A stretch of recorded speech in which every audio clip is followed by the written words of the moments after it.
How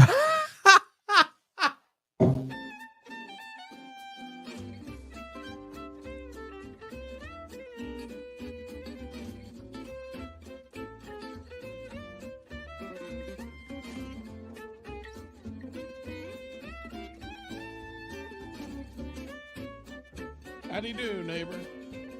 It's Berean Spirits time once again. The boys have gathered around, and they're ready for you. So join in, make comments, and study with the guys as they try to study as the Bereans did in Acts chapter 17. And now, here's the guys. That's right, folks. We're back for another week of Berean Spirits here on social media, podcast, all of the places you want to get some great information.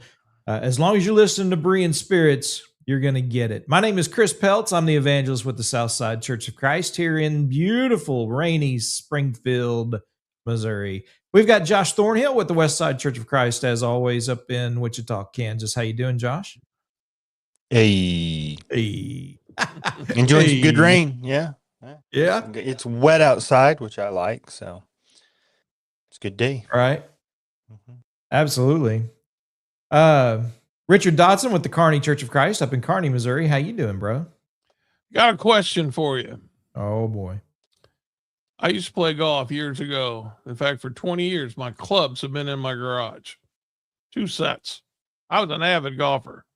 And I would break 80. I mean, when I quit, I was breaking 80. So the question's this. I played once in 20 years. So I'm getting ready to go play again. Do you think I can break 100? You'll break something. Oh, that's true. And I'm not going to play 18. I don't have enough love to play 18. It's only going to be 9. So the question is, can I break 50?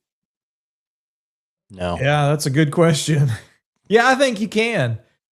I don't know. Yeah, I think for your first time, you're going to be excited because it's been so long. It's going to be a great game. Now, if you were to do a second game, like another day of it, it'd be terrible.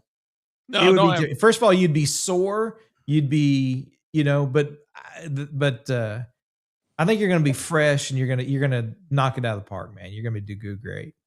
I bet he's only going to have one because he'll swing and then hurt his back and then he'll be there moaning like a little baby. Now listen, I got a 5-gallon bucket of golf balls that I hit into the woods over here behind my house. So, I mean, I can still hit a ball because every once in a while, in 20 years, I've been hitting balls out in the woods.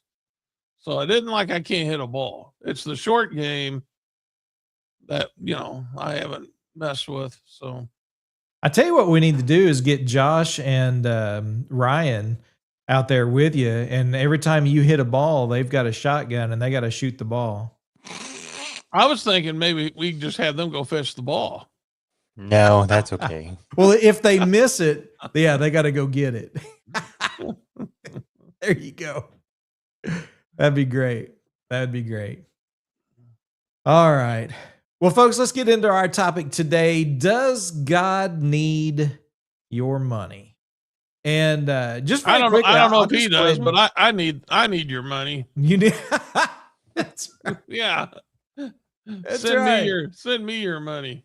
That's right, man. I hear all these stories. People were like, "Oh yeah, they pass a plate, and for somehow that preacher must have known what was or wasn't in there, and he asked when he's preaching, let's pass that plate again." Pass that plate again. That's good. That's amazing. What a lie.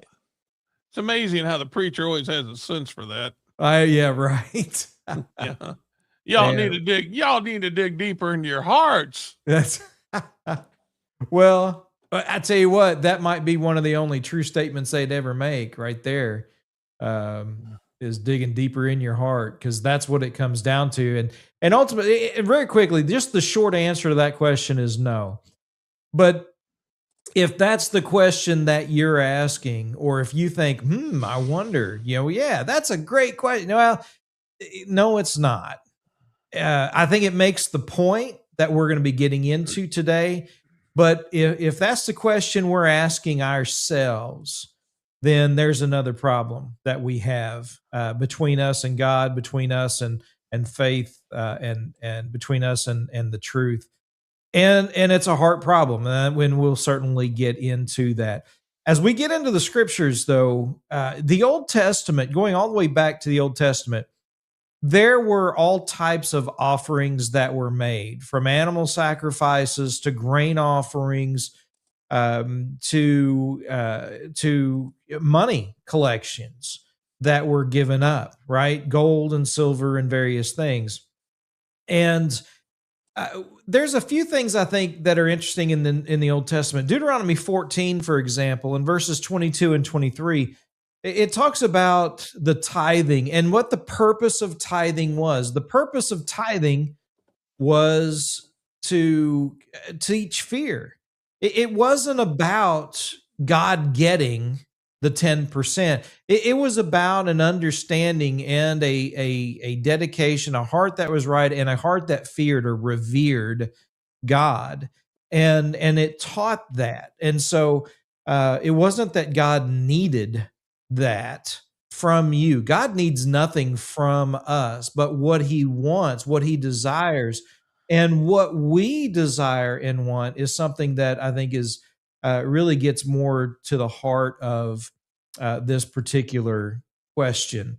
And so, and Richard, today, I think I started with Josh last week. So, Richard, today, as we look at this particular topic, does God need your money? This is something that, really is something that we should examine ourselves and see exactly what type of offering the scriptures want, both in the Old and New Testament. It was there were free will offerings, and I think that gets kind of to the heart of where we need to start, perhaps. Yeah, the whole the point of this is because I have come across a lot of Christians, even preachers, who feel like they don't have to give when the plates passed on Sunday. If they make some type of determination on their own that the church doesn't need the money, and there've been some things written about that as well, and so that was the whole thing that got even me thinking about this, and wanting to do this particular topic. Um, we even had somebody at church that asked me about it because they were sending their money when they were with a bigger church. They had make the determination that the church he was attending did not need the money. They had all the money they needed. So he was sending his offering to a smaller church that he thought needed the money. And so I thought, this is really something that there needs to be some teaching on this. And when you consider the question itself, now that's just the title. Does God need my money? The reason I titled it that way is because that's kind of the way it was phrased to me. And I think Chris answered right. No, God doesn't need our money. What we have to understand is that this is a spiritual exercise that's been given to us. It's an honor that God has given us to be a partaker in his work. And I think we see that in 2 Corinthians chapter 8, when it talks about the Macedonians and how they had implored Paul in 2 Corinthians 8:4. He implored them with much urgency that they would be able to fellowship this work to minister to the saints. And when you consider that, and then of course what is also stated in Philippians chapter 4, that this is considered a fruit that is applied to your spiritual account when you give to such works, then we have to understand then that this is something we should want to do, and it's an honor to be able to partake in it, and we shouldn't be trying to find a way to justify keeping the extra coins in our pocket. But I think Chris is right in going to the Old Testament to compare, because there is a comparison I think that is made between the Old Testament priest and what they did in offering their sacrifices that the people gave them, the burnt offerings and such. There was a way in which that was to be done, and they had to follow the rules. And when you think about the sacrifice that we're giving when we, uh, give to the Lord, that's also a sacrifice. And 2 Peter 2:9 says we're a royal priesthood. So, I can see the correlation where if a priest, a Levitical priest, had to be very careful, how he offered up those sacrifices to the Lord.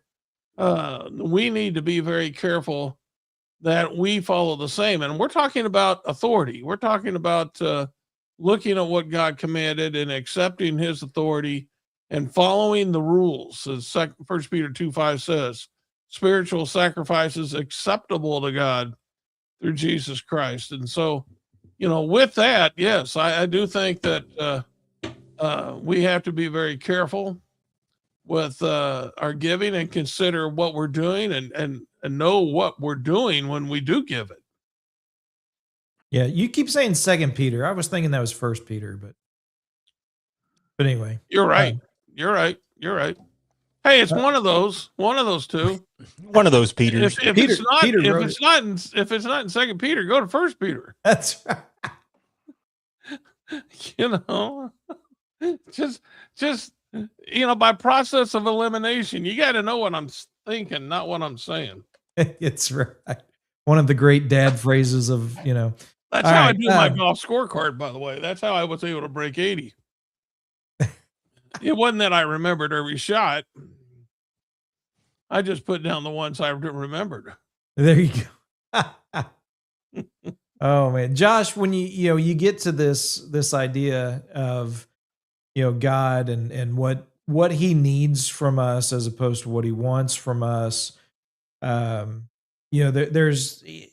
just a plethora of passages that talk about the heart and where our focus needs to be. And again, the Old Testament, Leviticus chapter 1, and throughout Leviticus, even in all of that, it talks about free will offerings. And the New Testament talks about free will offerings, giving freely, as we've prospered, we look at that would govern, but ultimately it really comes down to the heart more than anything else, right?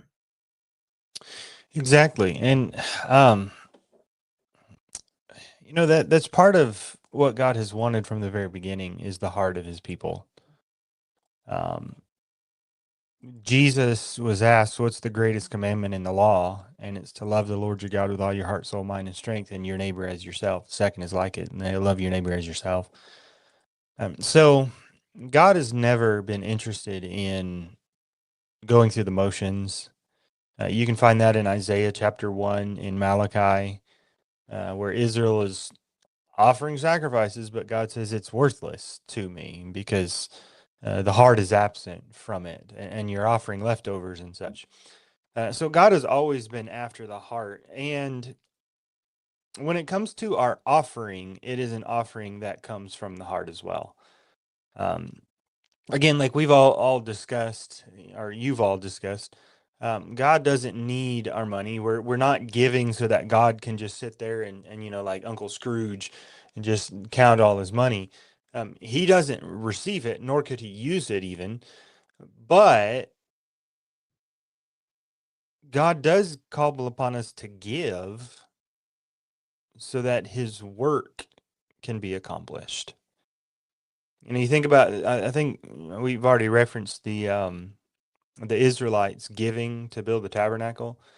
He required them to give so that his work could be accomplished. And the same thing is true in the New Testament. That's the only means that we have been given for raising funds to do the work that God has given us to do. It's the free will offering of its members, the church's members. And we're talking locally, by the way, in that context. But it still is an offering that is to be done out of your own heart. We find in Rome or 2 Corinthians chapter 9, Paul is dealing with this collection that is being made so that the church can help the needy saints in Jerusalem. And he says, beginning in verse 6, this I say, he who sows sparingly will also reap sparingly, and he who sows with blessing will also reap with blessing. Each one must do just as he has purposed in his heart, not grudgingly or under compulsion, for God loves a cheerful giver. And then he's going to go on to say that God is going to make every grace abound to you, so that in everything at every time, having every sufficiency, you may have an abundance for every good work. I think the point there is, when you have that heart to give, when you have that heart to sacrifice of yourself in order to give for the Lord's purposes, he will bless you so that you can always have something with which to give, so that the Lord's work can continue. So again, that just shows the purpose or our purpose behind what it is that we're doing, laying something aside, as he would say in 1 Corinthians 16. But it's not, I have to give this because God really needs my money. It's, I'm giving back to the Lord for his work, a portion of what he has blessed me with. And so the heart, of course, is the underlying issue there. And so certainly that's what God is most concerned with. Yeah, we've got to get our hearts right. And it's interesting in all the issues and problems that the Israelites had when they left Egypt and were going towards the promised land. Exodus 35, when they were to give in order to make all the things for the tabernacle, and it says very clearly it was a free will offering to bring, their silver and gold and all these things to accomplish, all the elements that they were making for the tabernacle. And it's interesting in Exodus 36, verse 6, they had given so much that Moses finally had to come and say, stop, right? No, don't. We're good. We're good. But the point is that as many, as much as the Israelites were messing up, we're hungry, let's go back to Egypt, do all that. There was a time, and there were these little glimpses of this people that desired to serve God and to do things for God and had the right heart towards God. And when we come to the New Testament, while God doesn't need our money, he does care about our giving. And I think that's noticed in Mark chapter 12. Because in Mark chapter 12, Jesus was in the temple, and what was he doing? He was watching. He was watching what people were giving. And then he made a point as far as the widow who gave 2 mites and how she gave so much more than those who were putting in a bunch of money, because they were giving of their abundance and she was giving of her necessity, of her livelihood. She was truly sacrificing and going without in order to give, what she gave. But that goes to show the heart of the people and how God considered that to be a greater gift. So it wasn't about the amount, right? It was what she was willing to do and where her heart was at, which is why he says that we are to give free will offerings from the heart, and that not to do it grudgingly. Because Richard, if you have an opportunity to give, let's say $100 or $200, right? And another person in the same situation has an opportunity to give, one or the other, 100 or 200, right? You can give $200 begrudgingly. Another person can give $100 freely and happily. Who's God going to be pleased with? The one who gave the 200 or the 100? He's going to be the one. Yeah, the one who followed the instructions. Yeah, because it wasn't begrudgingly, right? It was from the heart and willingly and wantingly given, rather than, if you're going to be begrudging about what you're giving, you might as well just keep it. But the thing is, we shouldn't be begrudging, right? We shouldn't be having that attitude of, oh man, I have to do this, I have to do that. It should be a desire of wanting to, even regardless of what God has commanded. Our approach should never be, we have to do this. It should be a wanting and desire.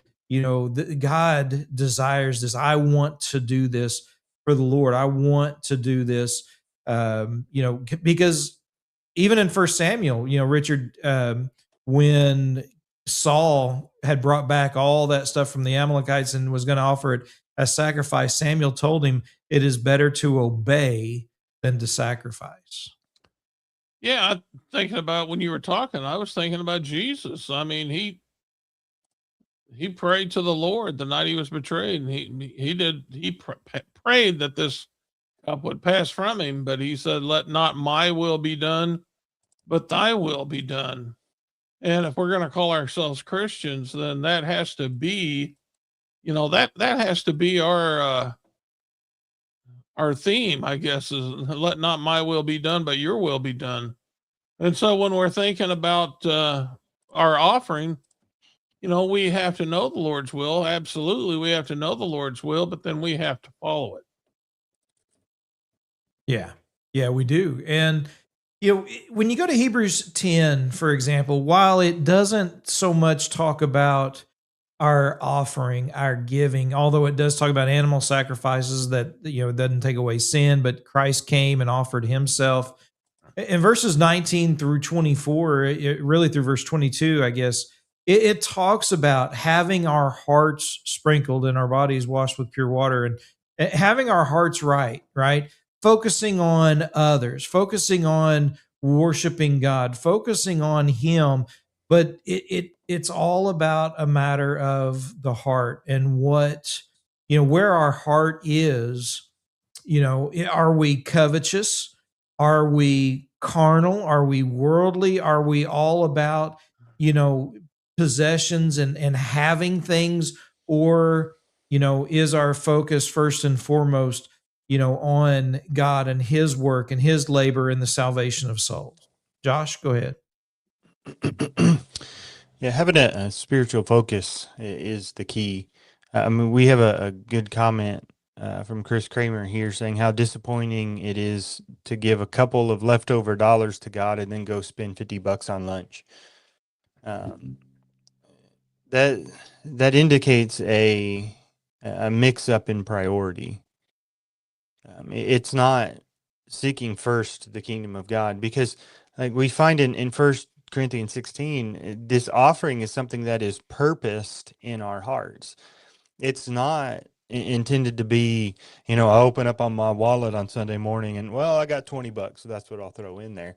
It is an intentional purposing to give back to God a portion of what he's blessed us with. And that's part of stewarding our money well as well. We are, and I think part of this is we want to recognize that we are stewards of all the things that we've been given. We've been blessed with whatever it is that we have in order to be a good steward of it. And part of stewarding it well is to ensure that God receives what he is due with what we are given to manage. And so it is not something that should be, decided on Sunday morning when you happen to see what's left in your wallet. It's something that is to be planned out, and it's something that is to be an expression of our love and devotion for God as we decide what it is that we want to give him. It's really something that should be begun at the beginning of the month when we're planning out our financial goals for the month. One of the things. Can I interject? Yeah. I think it's, Chris, you and I recently had a conversation about how everybody has different difficulties. And for some people, money is a difficulty. And I'm talking about being tight, being extremely tight. And there are those, I guess you could say, for them to follow the Lord's instructions in giving, they might only give you 20 cents. I mean, let's just say that They may have $100 in their wallet and they may put 20 cents in the collection plate, but they may have purposed that in their heart and they may be cheerful. Now, would that be better than to put $50 in the plate and not be cheerful? You see my point? I mean, I think that's pretty low amount myself.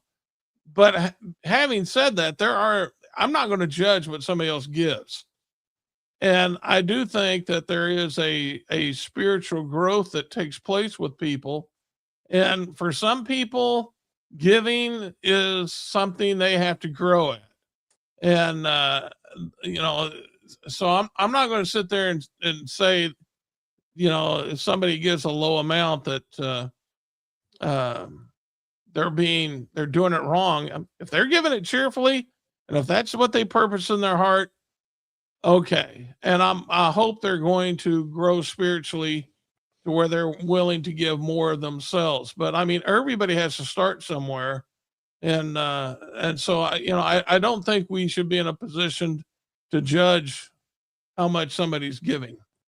That's the only thing I wanted to add. Yeah, sure. No, one of the things, let's get back to the question at hand, right? The title of the show, does God need your money? And let's approach this from our own perspective, right? How many of us, right, don't have more than we need, right? I know there's a few. I know there are some that that are on very limited and tight budgets. I know that it happens, right? But we live, especially in this country, very wealthy, right? I mean, what we have an abundance. We are well beyond our needs being met, right? And so just to have that question about what God needs, sometimes I think if we were really to sit back and think about that, does God need this? Right? What if that was the basis of what we had? Right? If it's only what we need, a lot of us we wouldn't like that very much. We wouldn't like that approach for somebody to say, well, if you don't need it, so you're not going to get it, right? And so that's kind of where we are sometimes with God, is thinking, why are we asking, does God need this? It comes down to, again, a heart problem. But I think what we need to do is we need to address, some of the things that people are trying to say. Listen, we don't have to give if there's not a need. We don't have to give because 1 Corinthians 16 is for a specific issue in the first century in Jerusalem and nothing else. I'd like to address that a little bit as well. And then there's a couple of other things I want to get to as well. Is that all right with you guys? Go ahead. Well, go ahead, Josh. Well, I was just going to add real quick. We talk about like the people that want to make the argument that the collection was only for a need. As long as we still have preachers that need to be supported for the preaching of the gospel, there's a need. Until we have every gospel preacher who's standing up in the pulpits having met sufficiently all the need that they have, there is a need for giving. And so, and there's preachers out there that still need support. So, my point is there's always going to be a need, because we have preachers that need to be supported in addition to the other work that God has given the church to do. So I don't think that that's absolutely a valid argument that it's only based upon need. Yeah. Yeah. If I can add to that, Mm-hmm. when we're talking about giving, we always go to 1 Corinthians 16 to show why we pass the plate on Sundays. And so when you start this, Chris, I do want to emphasize verse 1. And I can't make light of that, because every time I see this word used, it draws my attention. And it says, concerning the collection for the saints, as I've given orders to the churches of Galatia, so you must do also. Must do. This is something he's telling Christians of the church at Corinth they must do. So before we start making judgments about a need or whatever, about a reason not to, we better emphasize to ourselves, this is something the Lord is saying we must do. This is an obligation that has to be met. That's right. And so right now I want to address some context.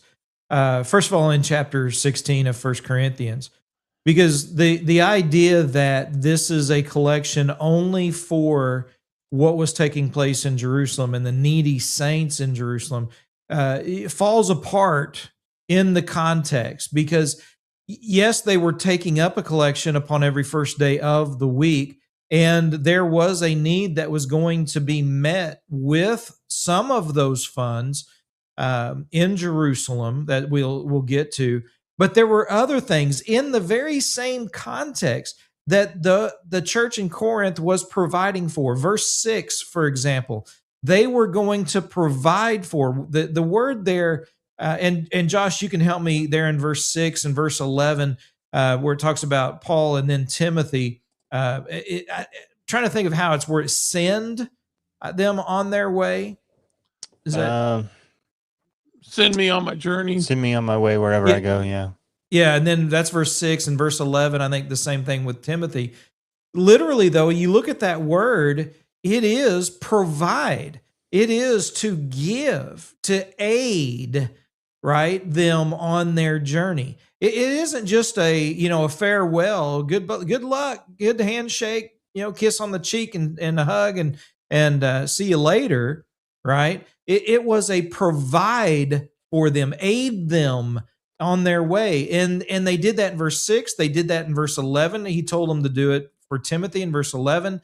And then he thanks them in verses 15 through 17, for helping him where he was at. And then you go to chapter 9 of 2 Corinthians. And Josh, you read some of this earlier, and it talks about their abundance for every good work. And in verse 12, he also says that it's not only for the needs, for the needy saints, right? Providing for them, right? There was more to it than that. And as they were taking up a collection, he says to then, right, in that same context there in 2 Corinthians, to, when he comes or whoever he sends ahead, right, get together what you have decided as a church to send to Jerusalem, right? Get your gift ready, right? What you've determined to give. Wait a minute. What decision is there if everything that was being given on the first day of the week was to go to them? There's no choice. There's no decision to be made or amount to be considered. All of it is supposed to go according to what many people are trying to say today. And yet that is not what Paul points out in 2 Corinthians chapter 9. And so, they want to scream context, and yet they don't want to look at the entirety of the context from 1 Corinthians 16 and 2 Corinthians chapter 8 and chapter 9. Go ahead, guys. Well, I'm thinking about Samuel and his Eli and his two sons who were taking the best of the offerings that were sent. And that they were supposed to be sacrificing to the Lord, but they were taking of the best parts. And I've often wondered this: would the people have been excused to offer, the worst of their flock, if they knew that it's just going to Eli's sons and they're going to take they're going to take the best pieces. So we don't have to offer the best to the Lord. It's not going to get to the Lord. Eli's sons are taking it. So let's just give them the worst of the flock. I can't help but think that God would have been upset with them because they're violating, what they were supposed to be doing. I said, in 1 Corinthians 16, that this is something we must do. And when we come to our sacrifices that we see make by the Jews in the Old Testament, that was something they had to do. And we as priests in the New Testament, we have to look at that and understand that there is a comparison being made between a priest in the Old Testament and a priest in the New Testament. I think that's what Hebrews chapter 9 is showing. And we have to follow the same instructions to the letter that the people were given in their sacrifices to the Lord in the Old Testament. And so just because somebody could look at that and say, well, I don't trust the elders on how they're going to use the money, or I don't trust that the elders need the money, or I don't,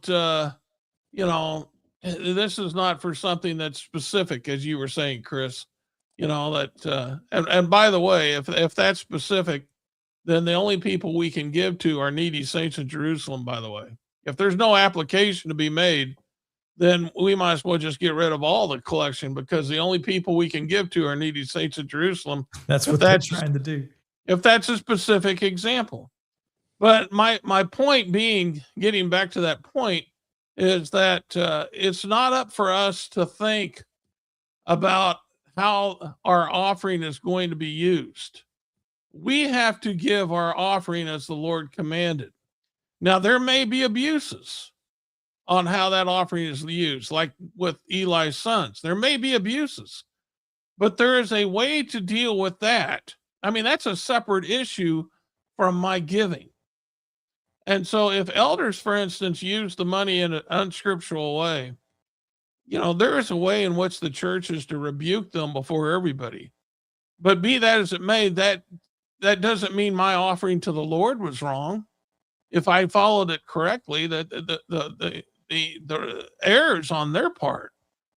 And so I can't sit there and try to look past it and say, I don't have to give because the elders aren't going to use the money right, or the elders don't need the money, and that's something else.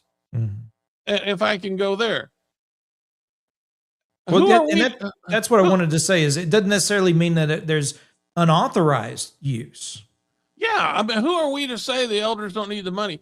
The Lord, I mean, first of all, and some of these people have said there's no example of a treasury. Well, I mean, they had to put the money somewhere till Paul came and got it. I mean, that's what he said. Do this, until I come. There had to be a place. So it's inferred there was a treasury, but be that as it may, there has to be a way in which, we can separate between our giving and what the elders are doing with it, and not see that they're, I don't make my decision on giving based on what the elders are doing. If I got a problem with what the elders are doing, or, if I think we even have enough money, then I got to put my faith in the Lord, because the Lord may have plans. There may be an opportunity He's going to present to the church.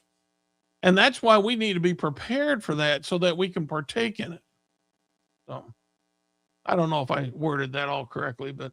Well, one of the things I think we run into is people, rather than submitting to elders, right? They're determining basically to become their own, their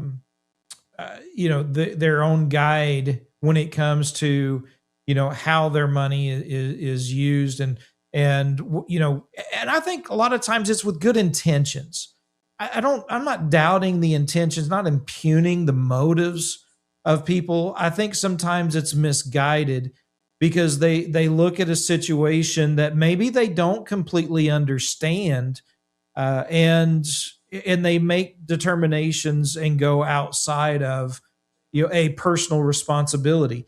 We have a responsibility to the work where we are at, right? And that is an offering, because that is worship. That's another thing I think we need to understand, is that when we give, it is an act of worship. This isn't just something that we're throwing money at, opening up our wallet or checkbook one more time. This is an act of worship that we are engaged in, and we're determining what it is from our heart that we're going to give as we've prospered. And so we have that responsibility and command to do that very thing. Now, we also see that, yes, we don't give every little bit that we have, because we have examples in Ephesians chapter 4, for example, to work and labor so that, don't steal anymore, but work and labor with your own hands so that you can help those who, who have need, right? An individual responsibility to help your neighbor, to be able to do those things. In Acts chapter 5 with Ananias and Sapphira, here they were, lying about what they gave. And Peter points out, why you had it. Was it not yours? Is this not your money? You can do with what you want. That's fine. The problem is their heart wasn't right. They lied about what they gave for personal prominence, right? For the way people would look at them, and a good pat on the back. And that's not what this is about. And so, first of all, we need to take note of the responsibility we have for the congregation we're a part of. We need to make sure that we are taking care of and are a part of that act of worship where we are at. And then, right, if there's other things that we can do, that's fine, but don't neglect that role that you have as a member of a local congregation. Josh? Wait a go minute, ahead. Chris. Yeah. Philippians 4:18. You talked about it being worship. Yeah. They're giving to Paul, the Philippians. He said this about it. Indeed, Philippians 4:18. Indeed, I have all and abound. I am full, having received from Epaphroditus the things sent from you, a sweet smelling aroma, an acceptable sacrifice, well pleasing to God. I mean, that sounds like worship to me. Absolutely. Yeah. Josh, go ahead. Certainly. I've been doing a series on authority and just kind of laying some of the basic foundations. And lately I've been trying to apply those principles in terms of the church itself. And I'm not entirely sure where I'm planning on going next, but one of the ideas that I've had is, what do I owe this local church? As a individual member, what are my obligations or responsibilities toward the local church that I am a part of? And one of those responsibilities is to support the church. That's not only monetarily, although that's part of it. I think we do have a responsibility to give when we are a part of a congregation, but there are other things. But I certainly think that fits within the responsibility that we have. And then, when we're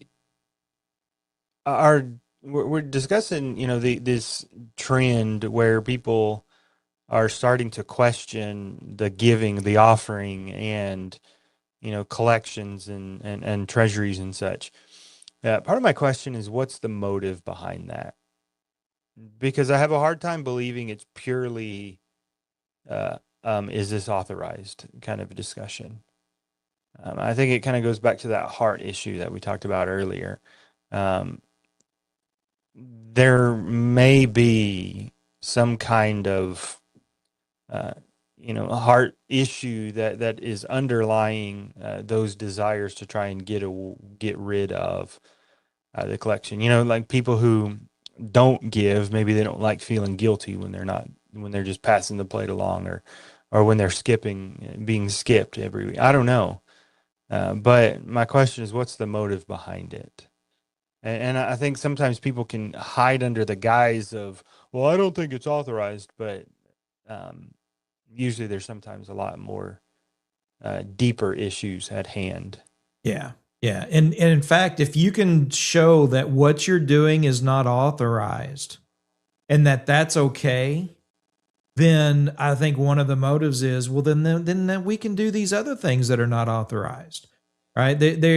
Sometimes we get caught up on the point that, oh, maybe we jump to the conclusion they want to get rid of the collection altogether, where you're right. The motive isn't getting rid of it. The motive is saying, no, it's okay to do it, but we're doing it without authority. We're misusing that. But since that's okay to do, then so are these other things. Instrumental music, for example. The role of women being changed is another example. And so there's all kinds of things they begin to introduce in that. So I think it may vary from one group or one person to another, but there's definitely a motive, I think, behind it, which is dangerous and why red flags should be going up for sure. Richard, what do you got for last thoughts today? Well, I want to emphasize that just because you may think the church doesn't need your money, and maybe they do have quite a bit saved up, number one, pray that the Lord gives you opportunities to use that money in his service. All right, pray for that. But, number two, notice how this actually happened. In 1 Corinthians chapter 16, verse 2, those things that were to be collected, and there was to be a storing those things up so that there wouldn't be any collections till Paul comes. So, I mean, there is a storing up, as you may think. Now we're talking about walking by faith, because just because at present you don't see a need to spend all the money, look what happens. Paul gives this command, and then he goes down, as you pointed out, Chris, was it 6 and 11? Mm-hmm. He gives them two opportunities. One was to send him on his way, and then Timothy on his way. And so right there, you get two opportunities that they didn't have before that they knew of to be able to use the Lord's money in his service. So remember, we walk by faith. And so just because we may not see a need to use the money today doesn't mean we don't know what's going to happen in the next hour. There may be a call that may come in, and that's why we need to be prepared for that service when the opportunity arises. Josh, you got last thoughts? Yeah, we had a comment that just came in. He came in at the end of what you were saying and said he was asking if you were saying that instrumental music is kind of a gateway drug to other things.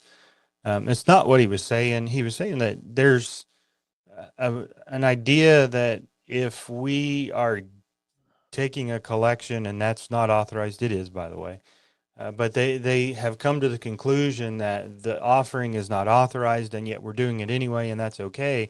That leads them to be able to open the door to other kinds of errors like instrumental music and such like that. And it's not just that. If you open the door toward error in one area, it then becomes a gateway to more, because sin begets sin. And so if you give an inch, then you can't consistently stop. It's a slippery slope. So anyway, as for my last thoughts, I would just say, what Paul said, God loves a cheerful giver in 2 Corinthians 9. So Yeah. In Acts 20, verse 35, it's better more blessed to give than to receive.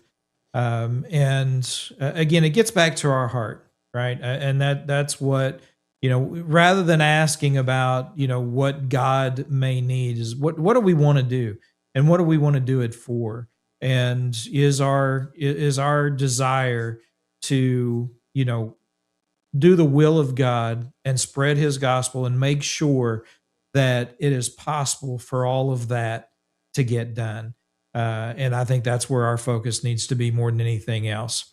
We appreciate everybody who tunes in, who comments, and shares the program out as well. Remember, you can always email us, bereanspirits@gmail.com, if you have an idea for a topic or something like that you want us to address, or questions about something that has been said that you would like for us to address further, we'll be happy to do that as well. Until next time, though, remember to search the scriptures with Berean spirit.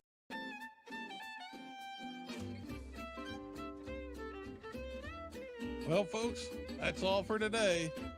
Don't worry. Lord willing, the guys will be back next week for another Bible study on Berean spirits. Until then, let the guys hear from you. Drop them some email at bereanspirits@gmail.com. They'd love to hear from you. Until next time, let's keep studying that Bible.